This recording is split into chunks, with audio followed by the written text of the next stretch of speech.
Assalamualaikum warahmatullahi wabarakatuh. Alhamdulillah, terus kita memuji Tuhan kita Allah subhanahu wa ta'ala, Zat yang maha hidup, berdiri sendiri, maha adil, maha bijaksana, maha segalanya. Kalau ingin mengerjakan sesuatu dia hanya mengatakan jadi maka jadilah. Tidak ada sekutu baginya dalam penciptaan, pengawasan, penyiapan segala kebutuhan serta pemusnahan. Dia telah menggantungkan segala nikmat yang diberikan kepada kita sebagai salah satu makhluknya dengan kalimat Alhamdulillah. Maka sangat wajar kalau kita sering mengulangi dan mengucapkan kalimat yang mulia ini. Juga kita panjatkan salam hormat kita senantiasa kepada satu-satunya guru, kiai, suri tauladan kita, manusia paling sempurna, penutup para nabi. Sebagaimana Allah telah memberikan salam hormat kepada beliau yang biasa disebut dalam agama kita dengan salam dan taslim. Maka sangat wajar kalau kita sebagai pengikut yang setia selalu mengatakan kepada Nabi sallallahu wasallam. Semoga Allah berkahi. Kita akan bahas lanjutan Minhajul Muslim pasal ke-7, beriman kepada Al-Quranul Karim. Setelah sebelumnya kita membahas tentang beriman kepada kitab-kitab yang telah diturunkan oleh Allah subhanahu wa ta'ala, dan Syekh Abu Bakar rahimahullah ingin mengkhususkan Al-Quranul Karim karena Al-Quran adalah kitab yang paling sempurna, kitab penutup, menyempurnakan semua kitab-kitab sebelumnya, membenarkan tentang keberadaannya, meluruskan dan melengkapi apa yang Allah ingin ubah dari kitab-kitab sebelumnya.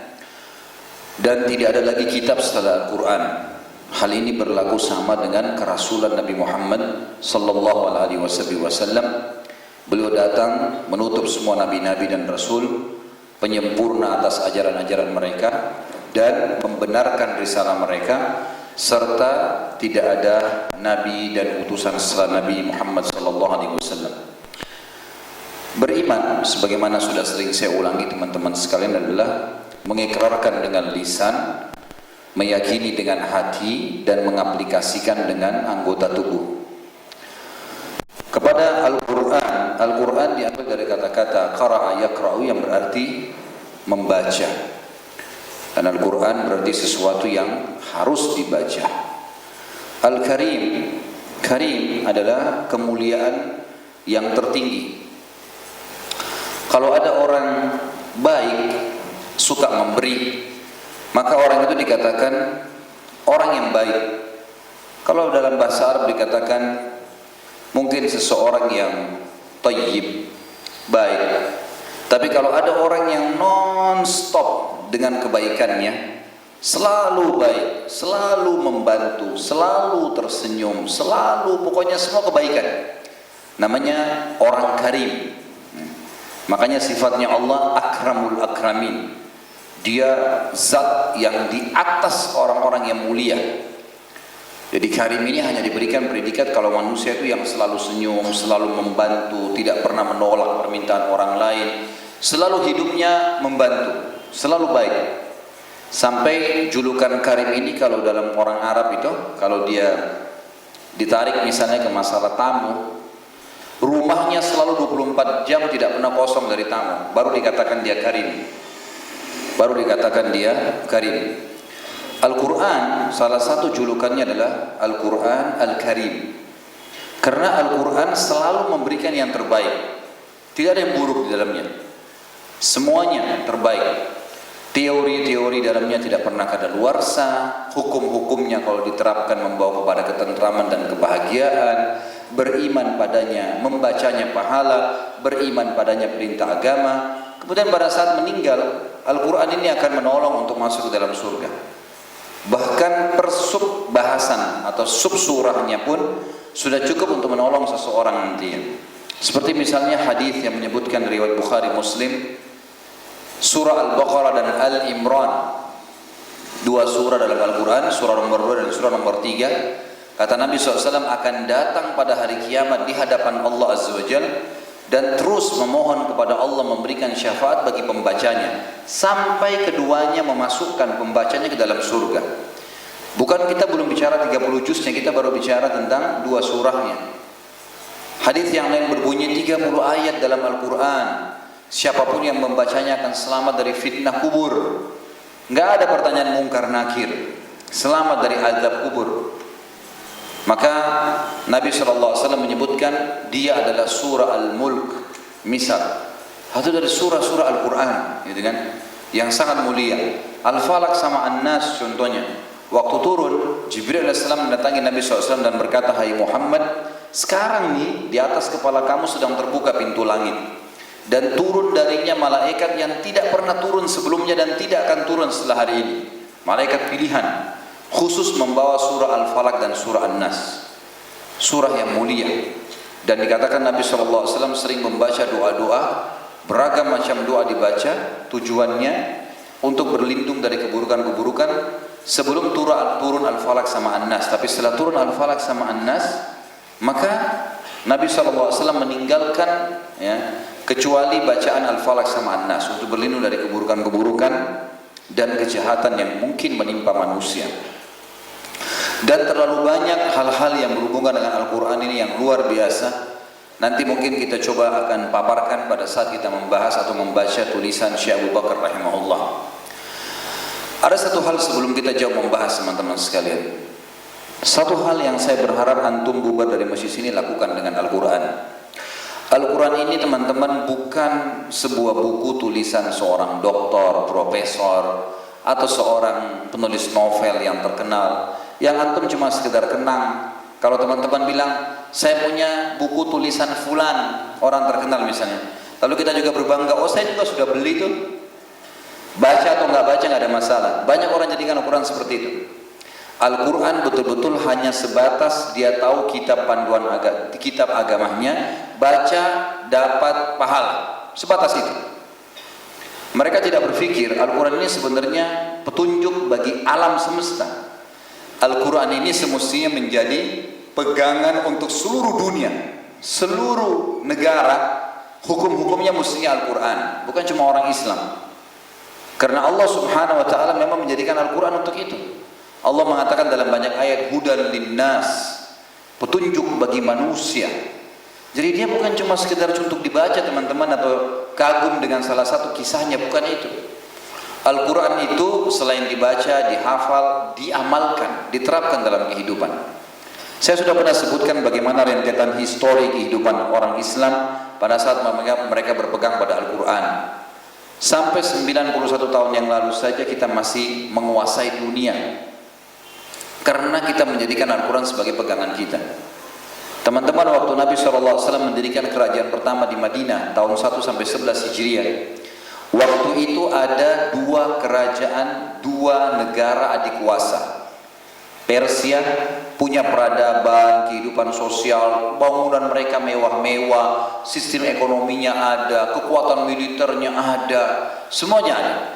Dan itu satu sisi. Sisi yang lain, negara yang lain juga adalah Romawi, sama kekuatan besar Bizantium, punya bangunan-bangunan yang kokoh, sampai sekarang masih banyak bekas-bekasnya, punya perekonomian, punya kehidupan tatanan masyarakat, punya militer yang kuat. Tapi apakah Nabi SAW waktu pertama mendirikan kerajaan di Madinah tahun 1 Hijriah mengambil dari mereka? Adakah satu saja dari peraturan-peraturan mereka yang pada saat itu sudah lagi berkembang kayak kita sekarang ini, Amerika sama Eropa yang lagi terkenal? Nabi SAW tidak pernah mengambil dari mereka sistem ekonomi, tatanan masyarakat, cara pernikahan kah, atau mungkin ya sistem militer, nggak pernah. Bahkan Nabi SAW tidak pernah mendatangkan khusus orang-orang dari non-muslim untuk mengajar umat Islam militer, nggak pernah. Militer bela diri, nggak pernah. Lalu dari mana Nabi SAW ajarkan masyarakatnya? Al-Quran, Al-Quran, teman-teman sekalian. Nabi SAW ummi, buta huruf, nggak bisa baca, nggak bisa nulis. Yang beliau terapkan Al-Quran, apa yang Allah ajarkan kepada beliau dalam Al-Quran, yang disampaikan kepada Jibril yang tidak masuk Al-Quran, yang dikenal dengan sunnah, itu yang diterapkan. Sistem misalnya tatanan masyarakat, Nabi SAW membangun dari nol, mulai pernikahannya bagaimana, bermuamalah dengan anggota keluarga, suami istri, hak dan kewajibannya, dengan orang tua bagaimana, orang tua dengan anak bagaimana, dengan keluarga umumnya silaturahim bagaimana, bermuamalah dengan tetangga seperti apa, bermuamalah dengan manusia secara umum seperti apa. Lalu kemudian Nabi SAW mengatur tatanan ekonomi, nggak ada riba, nggak ada gharar, nggak ada kezaliman, tidak ada manipulasi data, tidak ada maisir, judi, mengundi nasib. Dibangun oleh Nabi SAW. Ini asas-asasnya. Ekonomi berjalan dengan itu. Politik, Nabi SAW mengatur, beliau pemimpinnya, dan tolok ukurnya pemimpin harus orang yang paling dekat dengan Allah Subhanahu Wa Taala. Makanya beliau menunjuk pada saat meninggal Abu Bakar radhiyallahu anhu, karena dianggap orang yang paling soleh, yang paling faham hukumnya Allah Subhanahu Wa Taala. Dari sisi militer, Nabi SAW mengajarin, ajarkan anak kalian melempar tombak, manah, berenang, tunggangin kuda sementara mereka kuda itu lagi berlari. Kata Nabi SAW, ajar anak kalian menunggangi kuda sementara kuda itu berlari, dan suruh mereka loncat di atasnya. Ajaran sendiri. Kita punya tata cara sendiri. Dan ternyata sistem yang Nabi SAW bangun unggul. Karena yang dipakai dusturnya, rujukannya Al-Quran, turun dari langit, pencipta langit dan bumi ini.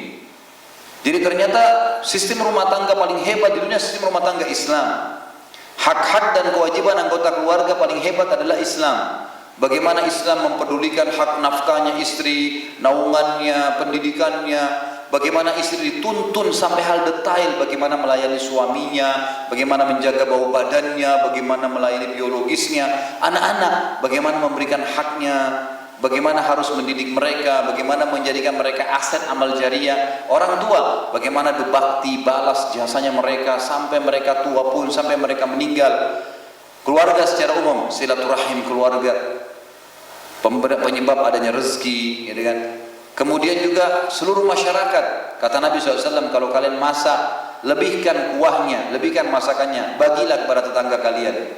Orang-orang yang terbaik, yang terbaik kepada manusia yang lainnya, muslim, non-muslim sama-sama. Diajar oleh Nabi SAW bagaimana kalau non-muslim sedang ada tinggal bersama kita, bagaimana kita membantunya, menjenguknya pada saat sakit, lalu mendakwahi mereka, bermuamalah dengan baik sampai satu anak muda Yahudi masuk Islam karena Nabi SAW menjenguknya pada saat sakit. Bagaimana ekonomi, Nabi SAW atur, warisan diatur, nggak boleh ada dalam ekonomi, nggak boleh ada riba. Ada hal yang berhubungan dengan masalah jasa murni untuk mendapatkan pahala, utang dan gadai, nggak boleh ada tambahannya nih. Ini betul-betul antum murni mencari pahala. Nggak boleh utang bertambah, nggak boleh gadai bertambah, nggak boleh juga gadai menyita jaminan yang telah dikasih melampaui apa yang telah dipinjamkan. Ada orang datangkan jaminan 200 juta rukonya, lalu dia pinjam uang sama kita 100 juta, pada saat sebulan jatuh tempo tidak bisa dia bayar, sudah sepakat 1 bulan, maka kita boleh melelang, menjual rumah tersebut. Kalau laku 200 juta, kita kasih dia 100 juta, kita ambil 100 juta hak kita. Nggak boleh diambil semua disita, ada hukum. Nggak boleh riba di sini, nggak boleh gharar, merugikan salah satu dari dua pihak. Transaksi harus jelas. Tidak boleh, ada bab nanti kita belajar di sini dalam buku ini luar biasa. Ada hukum tidak boleh mulamasa, nggak boleh cuma nyentuh barang udah deh saya beli tanpa cek periksa, gitu kan? Transaksi harus jelas. Ada namanya bab khiyar nanti. Bagaimana orang kalau transaksi, kata Nabi SAW, pembeli dan penjual masih punya hak untuk menentukan batal atau beli selama belum berpisah tempat. Jelas, keluar dari tempat lokasi beli ini sudah harus selesai. Rusak ya tanggung jawab pembeli, kenapa nggak bersih dari tadi? Ada hukum jelas, nggak boleh ada gharar, nggak boleh ada istilah hangus. Sebabnya misalnya ada orang bayar uang hangus uangnya, atau DP hangus, ini gharar, nggak boleh dalam Islam. Nggak boleh ada manipulasi data. Kata Nabi SAW, siapa yang menipu kami bukan golongan kami, nggak boleh. 5.000, 10.000, 10.000, belum untung, modalnya belum sampai, memang belum sampai, jangan dusta. Bahkan Nabi SAW mengatakan orang yang paling berat siksanya hari kiamat adalah pedagang yang sengaja sumpah atas nama Allah dusta untuk melakukan dagangannya. Ada sistem, rapi semua nih. Ini baru sebagian dikit, saya kasih contoh nih. Tidak boleh ada maisir. Maisir itu judi, spekulasi, nasib-nasiban. Nggak boleh, haram. Harus jelas. Beli produk pun kalau ada keperluan boleh, Tapi kalau misalnya antum masuk ke sebuah mall, ada undian mobil, setiap beli 100.000 dapat voucher. Akhirnya antum belanja terus di mall tersebut walaupun produk tidak diperlukan. Ini nggak boleh. Ini namanya masuk dalam maisir. Antum masuk dalam hukum judi itu. Tapi kalau kebetulan antum belanja di situ, kebetulan belanja, dapat voucher, produk yang antum beli halal, lalu antum masukkan, tidak masalah. Bukan sengaja beli barang untuk mengejar itu, sehingga nanti antum kalau tidak dapat antum kecewa. Ini maisir namanya. Ada Islam tidak boleh. Kemudian yang kelima, sistemnya dan produknya harus halal. Jelas dalam Islam ada kaidahnya. Dalam masalah militer, Nabi SAW mengatur sendiri strategi perang. Keterampilan-keterampilan sahabat ditingkatkan, dimotivasi, gitu kan, dengan semangat-semangat juang. Berdirilah kerajaan yang sangat luar biasa. Dan teman-teman sekalian, ini jangan dilupain nih, karena nanti di akhir zaman kita akan jelaskan nanti di bahasan kita tentang hari kiamat. Islam nanti akan berkuasa di muka bumi ini setelah Nabi Isa AS membunuh Dajjal, dan Nabi Isa akan berhukum dengan Al-Quran. Seluruh dunia akan berpegang pada Al-Quran. Sampai kata Nabi SAW, setelah Dajjal terbunuh, Isa AS akan berhukum dengan hukumku, Al-Quran. Bagaimana umat ini akan sesat di awalnya karena saya ada, dan di akhirnya sementara Isa ada. Isa AS berhukum dengan Al-Quran. Artinya nanti di akhir zaman teman-teman sekalian yang terjadi adalah hukum Al-Quran. Ini harus difahami semua, sehingga antum bukan jadikan Al-Quran cuma simbolik, berlumba-lumba kita mencetak Al-Quran dengan beragam macam warna-warninya, beragam macam hiasan-hiasannya, tapi diterapinnya tidak. Ini keliru. Padahal penerapan Al-Quran yang dibutuhkan, penerapannya itu sangat luar biasa. Kita akan bacakan teman-teman sekalian di sini poin-poin yang dijelaskan oleh Syekh Abu Bakar rahimahullah, bagaimana beliau menyampaikan kepada kita tentang Al-Quran ini, sehingga kita bisa jadikan sebagai dustur. Dustur itu kayak rujukan hidup kita, dan kita harus yakin ini bukan hanya sekedar untuk umat Islam, tapi juga berlaku pada seluruh dunia. Seluruh dunia membutuhkan Al-Quran. Jadi kita semestinya menyampaikan Al-Quran, menerapkan Al-Quran dan menyampaikannya kepada orang non-Muslim. Saya akan bacakan kata beliau, pasal ke-7, beriman kepada Al-Quran Al-Karim. Seorang muslim beriman bahwa kitab suci Al-Quran adalah kitab suci dari Allah. Ini garis bawahi baik-baik. Yang pertama adalah dia kitab suci dari Allah, bukan tulisan siapapun ini, dari pencipta langit dan bumi, yang telah dia, D-nya dibesarkan berarti kembali kepada Allah. Allah telah turunkan kepada manusia yang terbaik Rasul pilihannya, nyanya pakai N besar berarti Allah, Nabi yang paling mulia yaitu Nabi kita Nabi Muhammad SAW, sebagaimana Allah telah menurunkan kitab-kitab sucinya kepada Rasul-Rasul sebelumnya, dan beriman bahwasanya dengan hukum-hukum yang ada dalam Al-Quran selain Al-Quran dari Allah. Itu poin pertama tadi. Poin kedua di paragraf ini adalah dan beriman bahwasanya dengan hukum-hukum yang ada di dalam Al-Quran, Allah menghapus seluruh hukum-hukum yang ada dalam kitab-kitab suci samawiyah sebelumnya. Habis. Taurat, Injil, Zabur, habis. Nggak perlu dibaca. Kenang aja iya, beriman dulu ada Taurat, ada Injil iya. Baca nggak ada pahalanya. Nggak perlu. Makanya antum nggak perlu beli Injil, nggak perlu taruh di rumah perjanjian lama, perjanjian baru, itu nggak perlu, buang semuanya jauh-jauh. Al-Quran saja. Ini poin penting, ya kan? Berarti kita harus percaya diri untuk memberikan kepada orang-orang non-Muslim. Ya kan? Dikatakan lalu selanjutnya, sebagaimana pula Allah telah menutup seluruh kerasulan dengan kerasulan Nabi Muhammad sallallahu alaihi wasallam. Ya. Saya yakin teman-teman sudah lihat ya, ada cuplikan sekarang di WhatsApp banyak terjemahan bahasa Indonesia juga sudah ada. Seorang anak muda di Amerika yang bawa handphonenya Al-Quran, lalu diperdengarkan anak-anak muda yang di jalanan di Amerika ini, coba dengar berapa detik saja, 3 ayat. Bagaimana tanggapan mereka orang Muslim itu? Ada lebih 10 orang yang diajak ngomong untuk ditanya, bagaimana pendapat anda, bagaimana pendapat anda. Semuanya tanggapannya dalam hitungan 5-6 ayat. Ini menenangkan jiwa. Saya belum pernah dengar sebelumnya seperti ini. Dan seterusnya, ya. Banyak mu'allaf hanya kena baca Al-Quran tersentuh teman-teman sekalian. Bagaimana antum yang sudah alhamdulillah Allah karuniai lahir dalam keadaan Islam tidak sentuh Al-Quran? Baca akhi, ukhti, baca Al-Quran. Jangan lewat satu hari tanpa ada waktu untuk membacanya, walaupun berapa ayat, baca saja.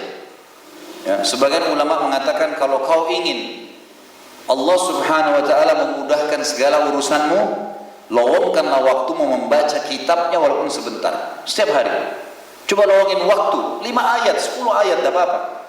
Saya pernah kasih waktu, saya kasih contoh, misal di lampu merah lagi nunggu, buka Al-Quran langsung. Sebelum buka WhatsApp, buka SMS, buka program Quran, baca 5-6 ayat saja. Kalau satu hari antum buka 10 kali HP antum baca WhatsApp, BlackBerry dan seterusnya, tapi sebelum buka yang teman antum kirim, antum baca 10 ayat saja. Kalau 10 kali antum buka, berapa ayat antum baca? Hah? Kalau 10 ayat, ya, antum buka 10 kali, 100 ayat antum bisa baca. Al-Quran 6.600 ayat, berarti hanya beberapa kali baca saja. Beberapa kali antum baca, antum bisa dapat, gitu kan? Antum bisa dapat pahalanya luar biasa. Bagaimana kalau kita baca lebih dari 10 ayat? Bagaimana kalau kita baca lebih dari 10 ayat? Seorang muslim juga beriman bahwa, ini poin yang ketiga dari paragraf. Kalau teman-teman yang pegang buku dikasih angka. Tadi Al-Quran adalah kitab suci dari Allah, bukan buatan manusia. Yang kedua, Al-Quran menghapus seluruh hukum-hukum yang ada dalam kitab-kitab suci sebelumnya, gitu kan? Sebagaimana juga Allah Subhanahu wa ta'ala menutup seluruh kerasulan dengan Rasul Nabi Muhammad SAW. Yang ketiga, seorang muslim juga beriman bahwa Al-Quran adalah kitab suci yang mencakup seluruh ajaran-ajaran ilahi. Enggak ada satu huruf pun yang dibuat oleh Nabi Muhammad SAW, tidak ada. Semua adalah ajaran ilahi dari Allah Subhanahu wa ta'ala, di mana Allah yang menurunkannya telah membuat jaminan kebahagiaan. Ini jaminan kebahagiaan, teman-teman sekalian, poin yang keempat. Al-Quran yang membacanya, yang mengamalkannya, mendapatkan jaminan kebahagiaan dunia dan akhirat. Baca saja, udah memberikan kebahagiaan bagi siapa saja yang beriman dan mengamalkannya, dan memberi ancaman kepada siapa saja yang berpaling darinya dan tidak mengamalkannya dengan ancaman kesengsaraan di dunia dan di akhirat. Jadi Al-Quran kalau diikuti kebahagiaan, kalau ditinggalkan malah kesengsaraan. Banyak orang subhanallah lagi sumpah baca Quran tenang. Saya pernah, teman-teman, punya pengalaman pribadi. Waktu saya masih, kalau tidak salah, tingkat 1 kuliah tahun 1994-95 waktu itu. Saya subhanallah mendekati hari ujian, saya pergi ke Masjid Nabawi sama teman-teman belajar di sana.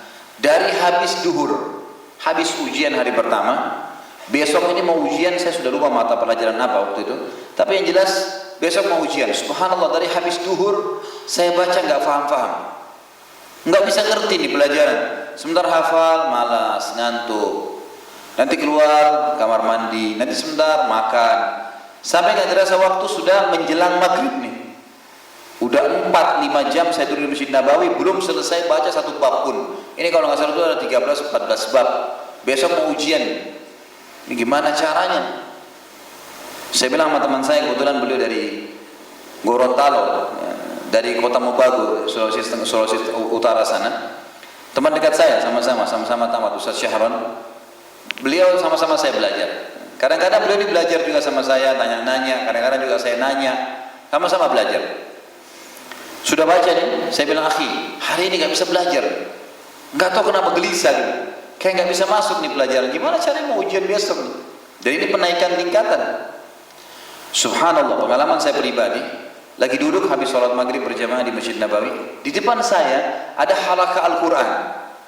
Ada satu syekh duduk, murid-muridnya bebas, orang siapa saja datang. Antum kalau lagi umrah, coba kalau maghrib isya tidak usah keluar, jangan kembali ke hotel. Saya selalu ingatkan jemaah saya, kalau umrah makannya habis isya, maghrib isya duduk di masjid baca Quran, gitu kan. Coba keliling cari, kalau ada halaqah, ada syekh duduk, lagi orang keliling baca Quran, ikut di situ. Store bacaan. Subhanallah, ada satu syekh duduk, dikelilingi mungkin dengan 10 muridnya. Saya lihat kok hati saya tenang lihat ini. Terus saya bilang sama teman saya, akhi, saya mau baca Al-Quran dulu di situ. Nanti ujian besok nih, belum baca. sudahlah sampai Isya. Kok rasanya pengen ikut di situ. Baiklah. Saya masuk akhirnya berbaur sama mereka. Subhanallah, begitu saya duduk di halaqah itu baru duduk, belum baca apa-apa. Hati saya kok tenang sekali, enak, luar biasa gitu. Enak sekali. Jadi orang-orang yang baca Quran yang salah diputusin sama syekhnya, gilirannya panjang, nanti saya yang terakhir, gitu kan. Sementara mereka baca, ada yang sudah tua, bacanya salah, tapi masih semangat belajar, diputusin sama syekhnya. Saya tahu nih, karena di kampus kami sudah belajar itu tajwidnya segala sudah tahu. Tapi ini halaqah, hadir di halaqah itu luar biasa, tuh ada kayak berkat tersendiri. Sampai tiba giliran saya, subhanallah, saya baca beberapa ayat, tidak rasa nangis, gitu kan, terasa ya Allah, enaknya ya baca Quran ini. Sudah selesai azan Isya, sholat Isya. Saya pegang buku, bilang sama teman saya, sudahlah saya cuma baca beberapa sebentar sebelum tidur, kalau masuk alhamdulillah, kalau enggak tawakal kepada Allah. Saya makan malam sama dia, pulang. Itu ikhwah malam itu saya baca cuma 1,5 jam mungkin. Yang tadinya ini 13 bab yang harus saya baca paling tidak 4-5 jam, alhamdulillah selesai malah dalam 1 jam. Dan saya yakin justru berkahnya karena saya hadir di Al-Quran itu. Tiba-tiba saya bisa faham pelajaran 13 bab justru karena tadi duduk cuma setengah jam 40 menit di Al-Quran. Bagaimana Allah datangkan berkahnya, tidak masuk di akal. Saya alami sendiri masalah itu. Jadi teman-teman sekalian, jangan pernah dianggap remeh masalah Al-Quran ini. Jangan kita mau baca kalau darurat, kepepet, enggak. Memang tunjukkan kepedulian kita, kebutuhan, karena Allah akan mendekatkan diri dengan seorang hamba. Kalau hamba itu mulai dulu. Kalau hamba dekatkan diri kepada saya sejengkal, saya dekatkan diri kepada dia sesiku, sehasta. Kemudian kalau dia mendekatkan diri sehasta, saya mendekatkan diri sedepa, selengan, gitu kan. Kalau dia berjalan kecil, saya berlari mendekatinya, kata Allah. Sedikit ibadah sudah cukup mengundang Allah mendekatkan dirinya kepada kita dengan perasaan keimanan yang ada di dalam hati seorang hamba. Lalu dikatakan di sini ada footnote ya, yang pegang buku tentunya lihat di situ ada footnote nomor 31. Dari mana diambil potongan kalimat seorang muslim juga beriman bahwa Al-Quran adalah kitab suci yang mencakup sejarah ajaran-ajaran ilahi di mana Allah yang menurunkannya telah memberikan jaminan kebahagiaan dunia akhirat bagi siapa saja yang beriman dan mengamalkannya, dan memberikan ancaman kepada siapa saja yang berpaling darinya dan tidak mengamalkannya dengan ancaman kesengsaraan di dunia dan di akhirat. Footnote nomor 31, dalilnya kalau orang amalin Al-Quran akan bahagia, baca saja sudah memberikan ketenangan apalagi mengamalkannya. Dan orang yang jauh darinya akan sengsara walaupun kaya raya, banyak mobilnya, rumahnya mewah, percuma, tidak ada ketentraman kalau nggak pernah baca Al-Quran. Adalah surah Toha ayat 123, di footnote-nya ditulis itu, Toha 123. A'udzu billahi minasyaitonir rajim, faman ittaba'a hudaya fala yadhillu, lanjutan ayat wala yashqa. Di situ kurang, jadi sampai fala yadhillu, lanjutan ayat wala yashqa. Siapa yang mengikuti petunjukku, membaca Al-Quran kitabku, kata Allah, maka niscaya tidak akan pernah sesat, wala yashqa, tidak akan pernah susah, sengsara. Baca, ikuti isi Al-Quran, tidak akan pernah sesat, tidak akan pernah sengsara. Jaminan dari Allah. Makna yang difahami, istilah dalam fikih kita adalah mafhum mukhalafahnya. Sesuatu yang difahamin kalau orang mengamalkan tidak akan sesat dan tidak akan sengsara, berarti orang yang tidak mengamalkannya sesat dan sengsara. Ya dengan itu dalil tentang masalah statement atau potongan tadi yang disebutkan oleh beliau. Kalau kita lanjutkan paragrafnya, dan beriman bahwasanya Al-Quran adalah kitab suci satu-satunya yang telah dijamin oleh Allah bebas dari kekurangan dan tambahan. Ini poin kelima. Kalau yang pegang bukunya ini dikasih poin kecil yang kelima. Al-Quran satu-satunya kitab suci yang dijamin oleh Allah bebas dari kekurangan dan tambahan, selamat dari perubahan, dan telah dijamin keabadiannya hingga kelak diangkat pada akhir kehidupan ini. Makna ini, potongan poin kelima ini, teman-teman sekalian, siapa yang berusaha untuk menghapus Al-Quran, menang Al-Quran, mencari Al-Quran, maka bisa berhasil.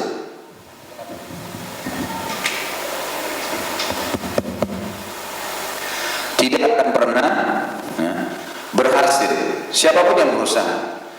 Pernah saya sampaikan ada satu anak kecil di Afrika di salah satu kampung membongkar dan akhirnya membuat percetakan palsu Al-Quran di Perancis ditutup. Gara-gara dia baca ayat yang dia sudah hafal, ternyata waktu dia pegang Al-Quran lain dengan apa yang dia hafal. Sampaikan ke guru ngajinya sampaikan kepada pemerintah setempat angkat di media, terbongkar sampai Perancis ketahuan ada yang memang sengaja mau nambah ayat Al-Quran. Mereka cuma nambah 1-2 ayat saja, kebongkar dengan anak kecil yang membaca di salah satu kampung di Afrika. Jadi walaupun orang kafir mau mengatakan Al-Quran itu mengajarkan terorisme kah, mengajarkan fundamentalisme, mengajarkan apa saja, radikalisme, ini semua dusta, tidak ada gunanya. Tetap Al-Quran akan berjaya. Yuriduna liyutfi'u nurallahi biafwahim wallahu mutimmu nurihi walau karihal kafirun.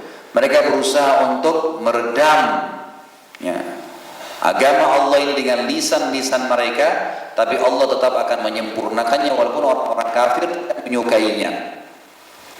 Kata beliau, iman yang demikian itu didasari dalil-dalil nakli dan akli berikut ini. Yang pertama seperti biasa, dalil-dalil nakli, dalil-dalil secara wahyu. Disebutkan dalam surah Al-Furqan ayat 1, Allah perkenalkan kitabnya. Ini kalau kita paparkan seperti ini, Allah sedang menyampaikan kepada kita tentang bukunya. A'udzu billahi minasyaitonir rajim. Tabarakalladzi nazzala al-furqana 'ala 'abdihi liyakuna lil 'alamin nadhira. Maha suci Allah, pencipta langit dan bumi ini, yang telah menurunkan Al-Furqan, Al-Quran. Al-Furqan nama lainnya Al-Quran. Al-Furqan adalah maknanya yang membedakan antara yang benar dan yang batil. Kepada hambanya Muhammad SAW, agar ia Muhammad SAW menjadi pemberi peringatan kepada seluruh alam. Seluruh alam. Jadi ini bukan cuma orang Arab, tapi seluruh alam.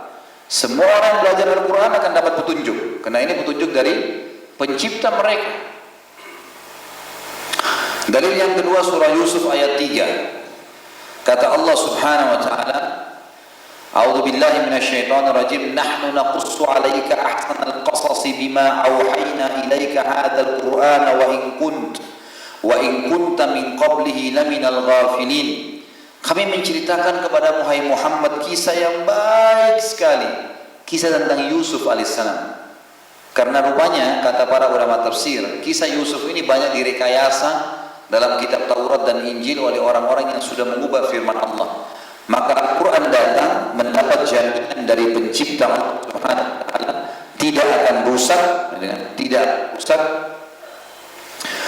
dan tidak akan ada perubahan, menceritakan kisah yang sebenarnya. Allah mengatakan, kami menceritakan kepadamu kisah yang sangat baik. Selain ini kisah yang sebenarnya, membongkar semua kisah-kisah yang tidak benar dalam Taurat dan Injil yang sudah ditambah-tambahkan tentang Yusuf alaihissalam. Dan juga kisah Yusuf ini setiap kali dibaca pasti menarik. Subhanallah, berulang-ulang dibaca, makin diulangin makin enak dibaca. Kalau antum coba renungin surah nomor 13 ini, surah Yusuf 12 atau 13. Surah Yusuf ini kalau antum baca, coba dibaca dengan terjemahannya. Ulangin lagi, baca lagi. Selalu saja ada hal-hal yang baru, yang nyaman kita dengar, enak gitu. Allah mengatakan seperti itu. Dengan mewahyukan Al-Quran ini kepadamu, yang menukil kisah Yusuf juga, dan sesungguhnya kamu sebelumnya, hai Muhammad, sebelum diwahyukan Al-Quran, termasuk orang-orang yang belum mengetahuinya, tidak tahu kisah Yusuf. Tapi kami turunkan supaya kamu tahu dengan umatmu. Ada kalimat di sini, bima auhayna ilaika hadzal Qur'an. Ada istilah atau ada nama Al-Quran disebutkan dalam Al-Quran itu sendiri. Itu saksi bahasan. Kalau pegang bukunya, kata-kata Al-Quran dalam surah Yusuf ayat 3 ini dikasih stabil atau ditandai. Berarti itu saksi bahasan kita. Kemudian dalil selanjutnya surah An-Nisa 105. A'udzu billahi minasyaitonir rajim. Inna, kami, kata Allah. Dan Allah kalau menggunakan kata-kata kami berarti melibatkan malaikat di situ. Tapi kalau Allah mengatakan aku atau saya berarti Allah sendiri yang melakukannya. Inna anzalna ilaikal kitaba bil haqqi litahkuma bainan nasi bima arakallah wa la takun lil khainina khasima. Sesungguhnya kami telah menurunkan kitab kepadamu Al-Quran dengan membawa kebenaran. Antum jangan ragu dengan Al-Quran ini, isinya benar semuanya. Pahala bacanya, hukumnya benar, dari pencipta langit dan bumi dijamin tidak akan ada bisa yang mengubahnya, terjamin abadinya, semua sudah disebutkan. Sesungguhnya kami menurunkan kitab Al-Quran ini kepadamu dengan membawa kebenaran supaya kamu mengadili antara manusia. Kamu Muhammad dengan Al-Quran memimpin manusia, bukan orang Arab, bukan orang Islam, manusia. Dengan apa yang telah Allah wahyukan kepadamu, terapkan bagi mereka. Hapus semua hukum yang lain, nggak ada. Sudah nggak ada, Al-Quran yang kamu terapkan. Dan jangan kamu menjadi penentang orang-orang yang tidak bersalah karena membela orang-orang yang khianat. Artinya, kalau Al-Quran sudah mengatakan ini benar, benar. Walaupun yang sedang kamu salahkan orang yang punya jabatan, nggak ada ceritanya. Salah, walaupun dia orang miskin, susah, kesian, salah, nggak bisa. Benar di mata Allah, salah di mata Allah. Tolak ukurnya itu. Tapi saksi bahasan kita adalah ada kata-kata Alkitab. Inna anzalna ilaikal kitab. Nama lainnya Al-Quran, selain Al-Quran, Al-Furqan tadi juga ada Alkitab. Kemudian dalam surah Al-Maidah ayat 15 sampai 16 dalil selanjutnya. A'udzu billahi minasyaitonir rajim. Ya ahlal kitab qad ja'akum rasuluna yubayyinu lakum katsiran mimma kuntum tukhfuna minal kitab wa ya'fu an katsir. Qad ja'akum minallahi nurun wa kitabun mubin yahdi bihi Allahu man ittaba'a ridwanahu subulas salam. يهدي به الله من اتبع رضوانه سبل السلام ويخرجهم من الظلمات إلى النور بإذنه ويهديهم إلى صراط مستقيم. Hai ahli kitab Yahudi dan Nasrani yang sudah mengaku beriman kepada Allah, mau beriman kepada kitab yang Allah turunkan, Taurat dan Injil, beriman kepada Nabi Allah Musa dan Isa. Sesungguhnya telah datang kepada kalian sekarang Rasul kami Muhammad sallallahu alaihi wasallam, menjelaskan kepada kalian banyak dari isi Alkitab yang kalian sembunyikan. Kalian tidak ungkapkan. Jadi orang-orang Yahudi dan orang Nasrani banyak mengubah-ubah isi kitab-kitab mereka semaunya mereka. Sekarang Taurat tiap hari diubah sama Yahudi, tiap hari. Semaunya sendiri. Tambah yang mereka mau, hapus yang mereka tidak mau. Kalau Injil seperti pernah saya jelaskan setahun sekali ada revisi Vatikan. Jadi jangan heran kalau setiap tahun keluar revisi baru Injil. Jadi penerjemah Injil itu terus keluarkan. Nanti tahun kedua baru keluar dalam bahasa Indonesia, revisi baru keluar lagi. Orang bisa negosiasi tuh, kalau punya duit tinggal datang negosiasi. Bisa negosiasi, bisa masuk apa yang dia inginkan dalam ayat-ayat.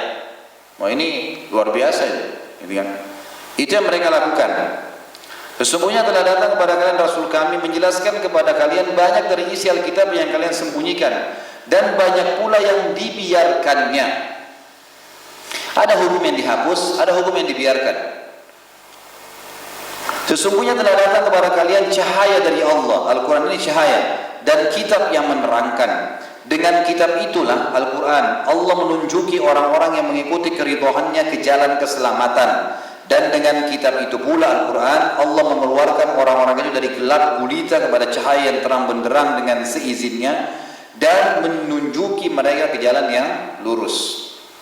Saya sudah ceritakan kan tentang kisah Abdullah bin Salam ya, sahabat Nabi pendeta Yahudi yang masuk Islam. Yakin?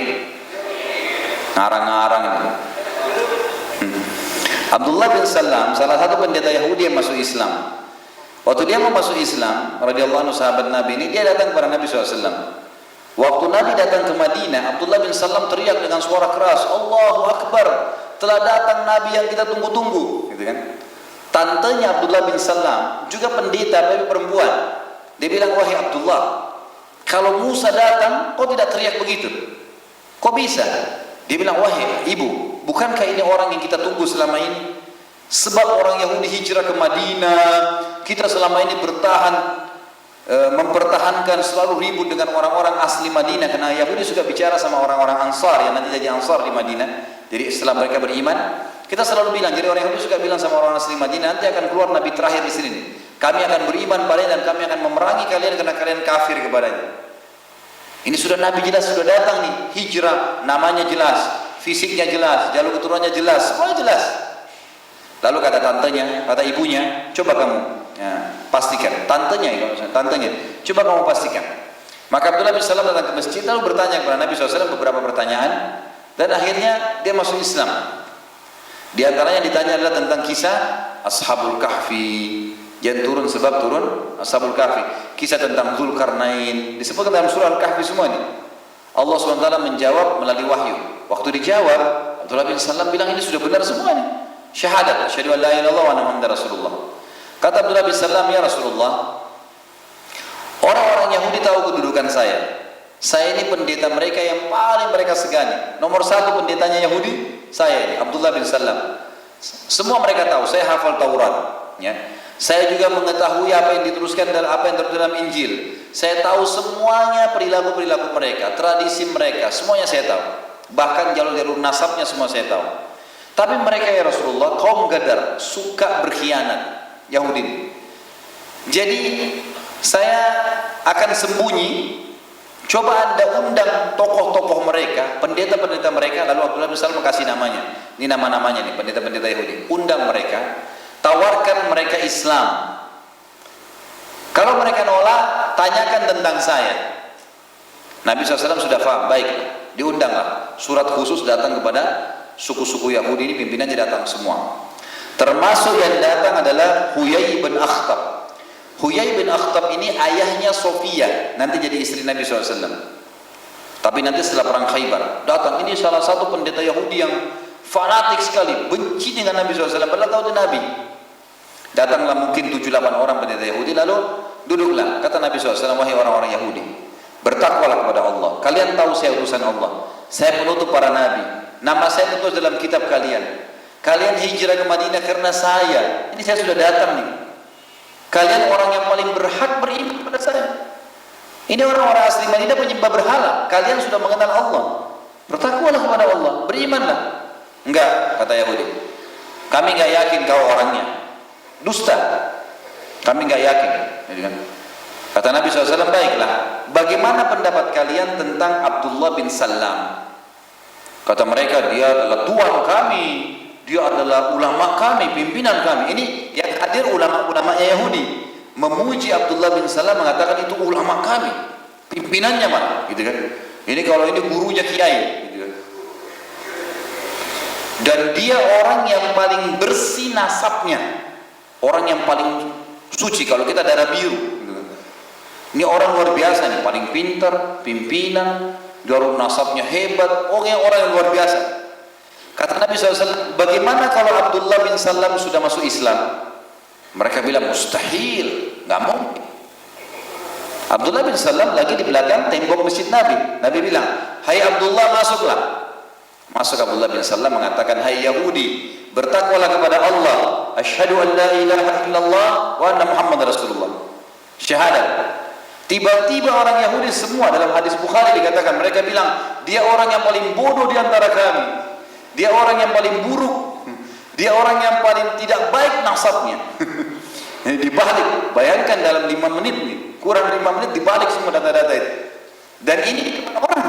Kalau mereka bisa dusta di depan orang dan orang saksikan, ini bagaimana kalau dia berdua sama istrinya? Bagaimana kalau dia berdua sama cuma di kantor, mereka rekayasa data? Ini sudah luar biasa orang Yahudi, kaum Gadar memang. Jadi waktu itu mereka akhirnya bubar semua dan mereka pulang ke rumahnya dalam kondisi betul-betul kaget karena Abdullah bin Salam pimpinannya, gitu kan? Subhanallah, dengan hikmah Allah berjalan waktu. Beberapa waktu saya dari itu, saya tidak menemukan riwayat pasnya, apakah seminggu, 2 minggu, sebulan, pokoknya terjadi kasus dengan hikmah Allah. Ada satu perempuan di dalam di suku Yahudi yang perempuan ini punya kedudukan. Mereka tahu dalam Taurat kalau perempuan atau laki-laki sudah berumah tangga, sudah pernah menikah, hukumnya dirajam kalau berzina. Sama Al-Quran, gitu kan? Inilah juga yang dimaksud dengan ada ayat-ayat yang dihapus oleh Al-Quran, ada ayat-ayat yang dibiarkan seperti ayat rajam tetap ada. Mereka ini lupa, rupanya dengan kasus Abdullah bin Salam sudah masuk Islam nih. Beberapa waktu saja setelah itu, mereka datang ke masjid, lalu berkata, mereka diskusi nih, ini kalau kita kembali ke hukum Taurat, pasti dirajam nih perempuan. Tapi ini perempuan terhormat. Suaminya itu salah satu pendeta Yahudi, ini istrinya pendeta selingkuh, buat haram, zina, dirajam, maka akan rusak namanya benda-benda Yahudi nih. Gimana caranya sekarang? Baik, untuk merekayasa keadaan, orang-orang Yahudi cuma mau nerima hukum pendeta Yahudi, atau mereka mungkin masih mempertimbangkan kalau dari Nabi Muhammad SAW. Kalau orang dari penyembah berhala mereka tidak mau, kan gitu. Maka sepakat sebagian dari pendeta ini bilang, coba kita datang ke Muhammad, tanya, mungkin hukumnya Muhammad lebih ringan, bukan rajam. Datang ke masjid Nabi SAW, hai Muhammad, ada wanita kami terhormat berzina, istri pendeta, kalau dia dibongkar kedoknya, dirajam, ini memalukan, semua pendeta jadi rusak namanya, bisa-bisa tidak dihormatin lagi, Taurat gak dihormatin lagi, gitu kan? Kata Nabi SAW, pasti di kitab kalian ada, pasti hukum di Al-Quran, kitab saya yang turun pada saya, dan hukum kalian masalah orang sudah menikah, berumah tangga, berzina, rajam. Kata mereka, nggak ada dalam kitab kami. Ini perkataan Yahudi. Subhanallah, mereka lupa ada Abdullah bin Salam nih, tadi guru kiainya mereka gitu. Kata Nabi SAW, wahai Abdullah. Abdullah kata baik. Kata Abdullah, kenapa ya Rasulullah? Ini orang-orang Yahudi ngakunya, mereka kaget oleh Abdullah, baru ingat, oh ini orang pendeta Yahudi nih, gitu. Baik, kata mereka, waktu dia kata Nabi SAW, wahai Abdullah, ini orang Yahudi datang minta hukum sama saya dari Al-Quran. Katanya ada wanita terhormat berzina, mereka takut, ya, ini namanya baik, kalau dihukum hukumnya berbahaya nih. Dan mereka tidak temukan, karena sensitif, tidak temukan hukumnya dalam Taurat. Kata Abdullah bin Salam, demi Allah mereka dusta ya Rasulullah. Ada dalam surah ini, ayat ini, lembar halamannya nomor ini. Dihafal. Buka hai Yahudi. Yahudi sekarang dipermalukan nih, buka Tauratnya. Ayat ini dibaca sama Abdullah bin Salam bilang baca, dibaca sama mereka. Pas lewat ayat rajam ditutup sama jarinya. Itu hadis sahih riwayat Bukhari itu. Ditutup sama jarinya, diloncatin kata rajamnya. Waktu dia loncatin, dia baca, Abdullah bin Salam datang dari belakang, angkat jarinya. Ini loh, ini hukumnya nih, rajam. Jadi begitu keadaannya. Ya. Ternyata subhanallah, Al-Quran menjelaskan kepada kita tentang kebenarannya, dan itu dibenarkan oleh kitab-kitab sebelumnya. Gitu kan? Hukumnya ada. Ini makna daripada firman Allah tadi, hai ahli kitab, sesungguhnya telah datang kepada kalian Rasul kami. Ada Muhammad di depan mata kalian, kalian tahu siapa dia. Menjelaskan kepada kalian banyak dari isi Alkitab yang kalian sembunyikan. Tadi ayat rajam, ini ayat turunnya karena tadi mereka sembunyikan ayat rajam ini. Dan banyak pula yang dibiarkan, ada yang dibiarkan, sama hukumnya, gitu kan? Sesungguhnya telah datang kepada kalian cahaya dari Allah dan kitab yang menerangkan. Ini sudah pasti nggak salah, ikuti Al-Quran. Dengan kitab itulah Allah akan menunjuki orang yang beriman padanya, membacanya, mengamalkannya, orang-orang yang mengikuti keridhaan Allah untuk ke jalan keselamatan. Dan kitab itu pula Allah mengeluarkan orang-orang dari gelap gulita ke cahaya yang terang benderang dengan seizinnya dan menunjuki mereka ke jalan yang lurus. Selanjutnya surah Thaha ayat 123, ini tadi yang kita sempat sebutkan di awal, paragraf awal kita. A'udzu billahi minasyaitonir rajim, faman ittaba'a hudaya fala yadhillu wa la yashqa wa man a'rada 'an dzikri fa inna lahu ma'isyatan dankan wa nahsyuruhu yaumal qiyamati a'ma. Barang siapa yang mengikuti petunjukku, kata Allah. Petunjuk Allah dari mana? Dalam Al-Quran. Niscaya ia tidak akan sesat dan tidak akan celaka. Yashqa, sedih, susah, celaka, binasa, itu maknanya semua. Dan barang siapa yang berpaling dari peringatanku, Al-Quran itu, maka sungguhnya baginya penghidupan yang sempit, dan kami akan menghimpunnya pada hari kiamat dalam keadaan buta. Nggak ada sudah cara, nggak ada alasan. Kata ulama tafsir, makna buta di sini tidak melihat memang sama sekali, tidak apakah mereka disiksa, tidak. Atau makna lainnya adalah mereka dibangkitkan dalam kondisi sudah tidak punya alasan lagi, sudah pasti masuk neraka, gitu. Pasti akan masuk ke dalam api neraka. Kemudian surah Fussilat ayat 41 sampai ayat 42. Tentu di sini kata-kata zikri. Jadi Al-Quran nama lainnya juga az-zikr. Az-zikr.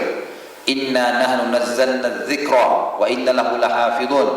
Kami turunkan az-zikr, Al-Quran, peringatan. Jadi di sini ayat Thaha 123 itu dikatakan wa man a'rada an dzikri. Zikri di sini berarti masuk nama lainnya Al-Quran. Itu yang digaris bawahi.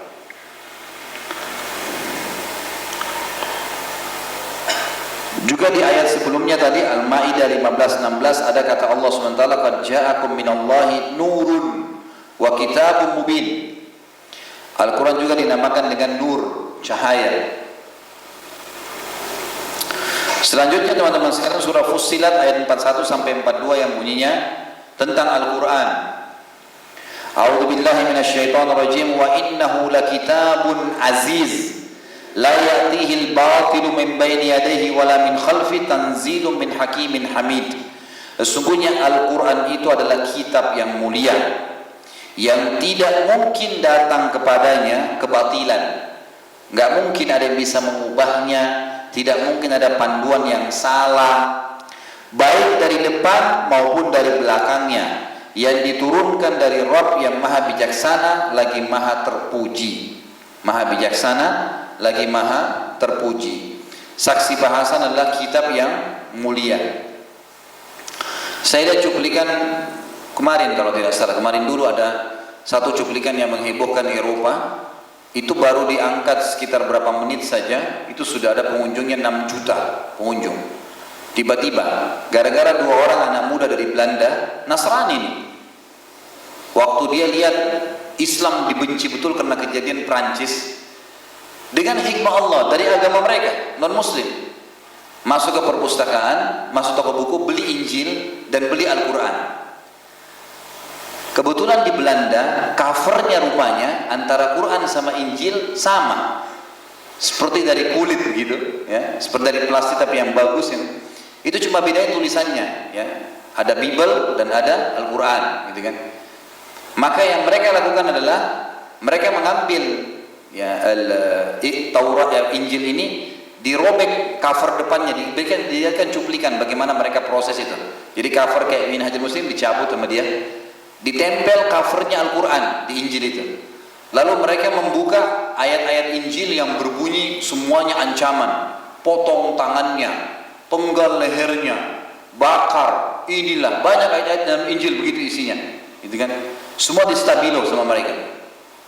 Setelah di stabilo, dibawalah Quran itu, ya, Injil itu yang dikasih cover Al-Quran, kemudian dibawa juga Injil yang dirobek covernya untuk nanti diperlihatkan.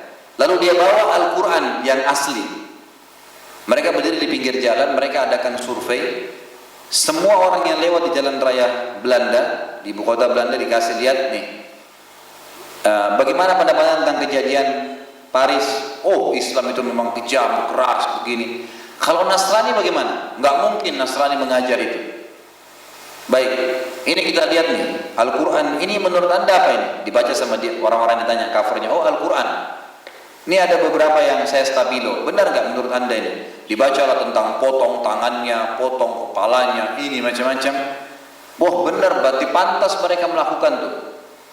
Kata si anak-anak muda 2 orang ini, kira-kira Injil ada yang bicara begini ya? Yang ngajarin seperti ini? Mereka bilang nggak mungkin. Bahkan ada di situ orang tua yang mengatakan, saya dari kecil belajar Injil, nggak ada perintah-perintah suruh membunuh, suruh memerangi, nggak ada.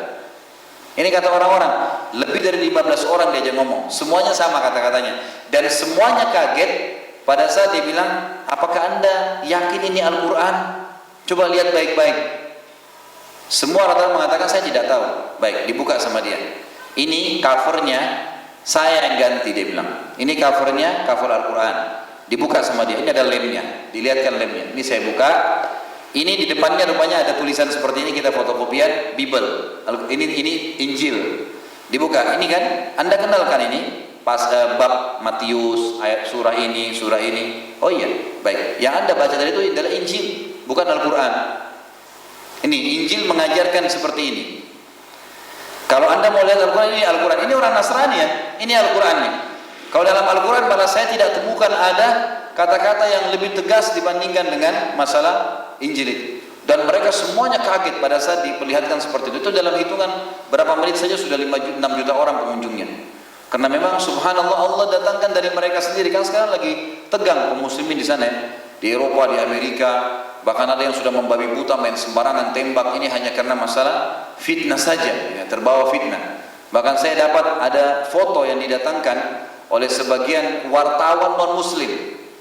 Mereka curiga karena setiap terjadi bom yang difitnah umat Islam, ada perempuan sama terus itu. Perempuan yang sama, sampai sekarang masih ada di WhatsApp saya. Jadi saya lihat itu teman-teman mulai kirim, mungkin dari Timur Tengah dikirim sampai ke sini, mungkin dari awal dari Eropa. Perempuan ini ternyata terjadi bom di Amerika, terjadi bom di mana-mana, ini sama dia. Dan selalu gerakannya sama, kayak dia menangis. Dilihat ternyata didatangkan 4-5 kejadian bom, selalu perempuan itu ada sama. Tanda tanya di situ, siapa perempuan ini? Dan kenapa selalu setiap kejadian bom ada? Ditelusurin ternyata Nasrani, bukan Muslim. Ada. Jadi ini banyak fakta-fakta yang membuktikan seperti itu. Jadi keajaiban. Saya terima juga data-data ternyata kasus masalah Paris itu yang banyak bergelimpangan itu bukan manusia, tapi itu silikon yang dibuat, gitu kan? Jadi itu seperti film-film Hollywood, kalau lagi mereka buat rekayasa bom terjadi segala itu kan banyak orang bergelimpangan, itu bukan manusia asli. Darah yang keluar itu sebenarnya seperti manusia, tapi bukan. Terbukti tanpa mereka sadari waktu bom meledak dan bergelimpangan banyak orang di situ, ternyata itu bukan manusia, banyak silikon-silikon karena ada yang tangannya naik ke atas, ada yang kakinya naik ke atas. Kalau manusia mati lemas mestinya, masih bisa tegang tangannya ke atas gitu. Seperti itulah, dan itu banyak fakta sekarang lagi diangkat di Google tentang masalah kedustaan-kedustaan yang terjadi di bom Paris itu. Tapi ringkas cerita adalah subhanallah mereka berusaha untuk mencari-cari macam-macam dari permasalahan kesalahan-kesalahan, tapi Allah mengatakan sungguhnya Al-Quran itu adalah kitab yang mulia yang tidak mungkin datang kepadanya kebatilan. Nggak ada salah di situ, nggak mungkin. Kalau ada yang salah, salah individunya, orang yang memahaminya. Al-Quran tidak pernah berubah, Islam tidak pernah berubah. Sabda Nabi SAW, al-Islamu ya'lu wa la yu'la alaih. Islam itu selalu tinggi dan tidak ada mengalahkannya kalau memang orang mengamalkannya secara murni. Yang buat Islam jadi buruk kalau sudah mulai dia menambah-nambah ajarannya Islam, membumbu-bumbuinya atau menarik tradisinya ke Islam. Nah itu jadi kacau semua tuh. Gak ada dalam Islam itu bom dirinya, gak ada dalam Islam pukul-pukul dirinya. Allah bilang wala tuhliku anfusakum, jangan binasakan diri kalian. Innallaha kana bikum rahimah, Allah kasihan sama kalian. Nah dari mana ajaran kita harus bom diri kita? Dari mana ajaran harus pukul-pukul orang lain? Bahkan kata Nabi SAW, man ada dhimmiyan kutulahu khasiman yaumul qiyamah. Siapa yang menyakiti dhimmi orang kafir di bawah naungan pemerintah Islam, dia akan jadi musuhku pada hari kiamat. Enggak boleh. Tetangga antum non muslim langsung antum bakar rumahnya, enggak boleh. Dari mana ajarannya? Kalau di medan perang berhadapan sama musuh, nah itu saatnya kita melawan, gitu kan? Itu pun tidak ada penyiksaan. Kalau sudah tertusuk mati sudah selesai. Enggak ada potong tangan, ya. Nggak ada mutilasi lah, gitu ya. Makanya harus difahami. Orang yang menyerang nggak boleh dibunuh, perempuan nggak boleh dibunuh, orang tua nggak boleh dibunuh, fasilitas umum nggak boleh dirusak, dan seterusnya. Ya. Kemudian selanjutnya surah Al-Hijr ayat 9, Allah memastikan Al-Quran akan dijaga dan nama lain Al-Quran adalah Adz-Dzikra di sini. A'udzu billahi minasyaitonir rajim. Inna nahnu nazzalna adz-dzikra wa inna lahu lahafizun. Sesungguhnya kami benar-benar menurunkan Adz-Dzikra, Al-Quran, dan sesungguhnya kami benar-benar memeliharanya. Pasti kami jaga. Jadi nggak ada kesalahan, tidak mungkin berubah. Walaupun dicetak ulang tetap akan sama. Turun-temurun orang menghafal Quran sama semua urutan surahnya, tidak ada perubahan. Surahnya, ayatnya, urutan ayatnya, tajwidnya, tidak ada yang berubah, sama semua. Itu poin pertama, dalil nakli tentang Al-Quran benar dari Allah Subhanahu Wa Taala dan tentang kedudukan Al-Quran adalah kitab suci dan mulia. Maka jangan cuma ditaruh di rak kita saja, tapi memang dia diterapkan dalam kehidupan. Yang kedua, berita dari Rasulullah SAW sebagai penerima wahyu, sebagaimana pada sabda-sabda beliau, di antaranya hadis yang diriwayatkan Abu Dawud, Tirmidzi dan Ibnu Majah, dan beliau mengatakan hadisnya hasan. Kata Nabi SAW, ala inni utitul kitab wa mithlahu ma'ah. Ketahuilah, aku dikaruniakan kitab Al-Quran dan yang serupa dengannya. Maksudnya adalah sunnah, hadis Nabi SAW. Serupa, artinya merincikan tentang Al-Quran itu. Merincikan tentang Al-Quran itu. Seperti Al-Quran mengatakan, ya ayyuhalladzina amanu aqimus shalah. Hai orang beriman, dirikan salat. Wa atuz zakat, keluarkan zakat. Dari mana antum tahu ini tata cara solatnya? Takbir, ruku, i'tidal, bacaan-bacaannya, hal yang membatalkannya. Dari mana kita tahu? Dari sunnah Nabi SAW. Sunnah merincikan, ini yang dimaksud dengan yang serupa dengannya. Zakat, bagaimana antum tahu haul dan nisabnya? Dari mana antum tahu kalau kambing itu ada zakatnya kalau sudah 40 ekor, 120 ekor, kalau sapi berapa ekor baru ada zakatnya, kalau unta berapa ekor, nanti akan ada di bab zakat itu. Itu dari mana kita tahu? Semua dari hadis Nabi SAW. Jadi Nabi SAW memastikan Al-Quran memang beliau terima dari Allah, dan ada yang merincikan Al-Quran yang bersamanya adalah sunnah. Kemudian Nabi SAW juga mengatakan dalam hadis riwayat Tirmidzi, Ibnu Majah, dan juga mereka mengatakan hadis hasan, tapi ini langsung sahih karena Bukhari meriwayatkannya. Kata Nabi SAW, khairukum man ta'allama al-Qur'ana wa 'allamah. Orang yang paling baik, sempurna, cerdas, pintar, punya kedudukan tinggi di mata Allah di antara kalian adalah orang yang belajar Al-Quran dan mengajarkannya.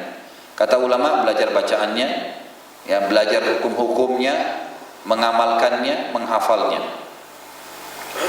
Kemudian kata Nabi SAW, la hasada illa fitnatain. Rajulun atahu Allahul Qur'ana fahuwa yatluhu ana al-laili wa ana an-nahar. Wa rajulun atahu Allahu malan fahuwa yunfiqu ana al-laili wa ana an-nahar. Tidak boleh hasud, jangan iri. Setelah hari ini jangan iri kecuali dua orang. Yang pertama adalah orang yang Allah karuniai kepadanya Al-Quran, lalu dia sibuk baca setiap malam dan siang hari. Ada orang tiap hari antum temu selalu ulangin Al-Baqarah, surah Al-Imran, Al-Nisa, Al-Maidah, terus diulang-ulangin sama dia. Ini antum cemburu. Wajar kita cemburuin mereka ini. Jangan cemburu dengan orang yang punya merek mobil baru, orang pakai baju baru, orang pakai sepatu baru. Itu urusan dunia kecil. Tapi orang yang baca Al-Quran terus, nah ini yang antum harus memang hasud dibolehkan. Nah di sini ulama mengeluarkan dari hadis ini namanya hasud yang haram, iri yang haram, dan ada ghibthah. Ghibthah ini teman-teman sekalian adalah istilah dalam agama kita. Kalau ada orang Allah berikan karunia, lalu antum cemburu dengan dia, cemburu dalam arti positif. Oh dia bisa dapat ya. Misal dia pintar, dia punya titel, mungkin dia punya harta, dia punya apalah kelebihan-kelebihan dunia. Antum merasa kok bisa dia dapat ya? Tapi antum tidak berharap nikmat itu hilang dari dia. Lalu antum berdoa sama Allah mengatakan, ya Allah, karuniakan saya seperti yang kau karuniakan dia. Ini namanya ghibthah, boleh dalam Islam, boleh. Hasud yang diharamkan adalah kalau seseorang melihat kelebihan pada orang lain, lalu dia merasa dengan irinya itu supaya nikmat itu hilang, berharap tabrakan, berharap sakit, berharap bodoh, dan seterusnya. Antum berharap keburukan menimpa dia. Maka ini iri yang diharamkan, iri yang diharamkan. Dalam Al-Quran pun ini yang dimaksud adalah ghibthah. Antum kalau lihat ada orang suaranya bagus, hafalannya bagus, paham Al-Quran, maka kita cemburunya adalah ghibthahnya.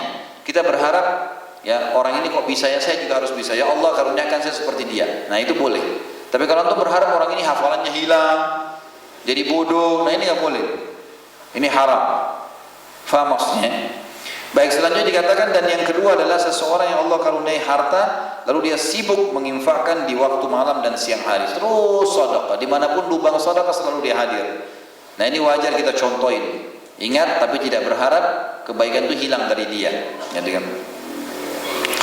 Kemudian dikatakan oleh Nabi SAW di dalam hadis riwayat Abu Ya'la dalam redaksi yang berbeda tentunya, dan juga Imam Bukhari meriwayatkan ini. Makanya hadisnya sahih. Kata Nabi SAW, "Ma minal anbiya'i nabiyyun illa waqad utiya minal ayati ma mithlu amana alaihi al-bashar, wa innama kana alladhi utitu wahyan awhahu Allahu ilaihi, fa arju an akuna aktsarahum tabi'an yaumal qiyamah."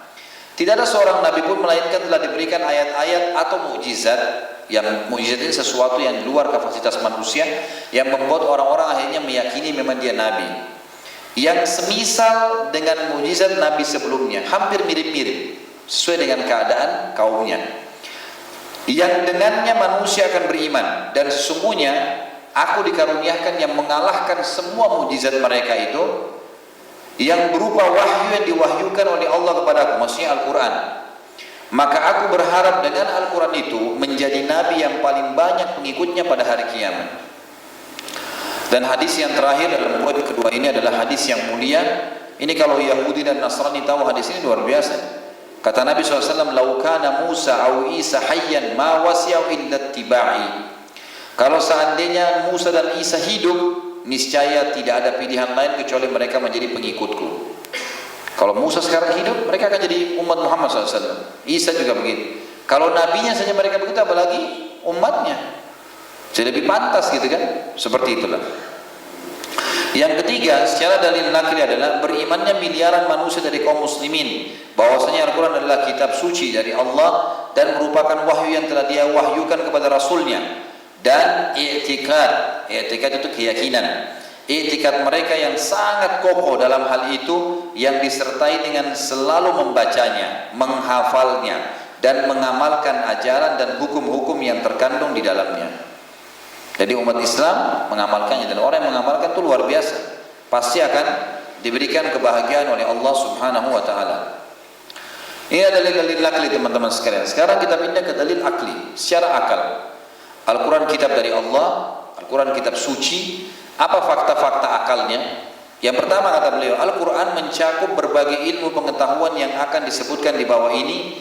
Padahal Nabi yang menerima Al-Quran itu adalah seorang yang buta huruf, tidak dapat membaca ataupun menulis sama sekali, dan beliau belum pernah berjumpa dengan seorang ahli baca tulis atau memasuki suatu sekolahan. Ilmu-ilmu yang dicakupkan dalam Al-Quran adalah meliputi pertama ilmu alam. Afala yanzuru, ya, tidakkah mereka melihat ke langit, ke bumi, ke dalaman lautan, ke hewan-hewan, ke diri mereka sendiri. Terus saja disebutkan seperti itu. Ilmu alam, ilmu sejarah, histori tentang Nabi Adam, bagaimana penciptaannya, Nabi Yunus, Nabi Saleh, Nabi Shu'aib, Nabi-Nabi semua disebutkan, kaum-kaum. Ilmu perundang-undangan dan hukum, di situ jelas diterapkan, seperti saya pernah jelaskan secara histori bagaimana Al-Quran pada saat diterapkan dari zaman Nabi SAW, Khulafaur Rasyidin, dinasti Umayyah, Abbasiyah, dan juga Utsmaniyah, Islam berjaya. Pada saat mereka tinggalkan, maka mereka terpuruk seperti kita tahu keadaan sekarang.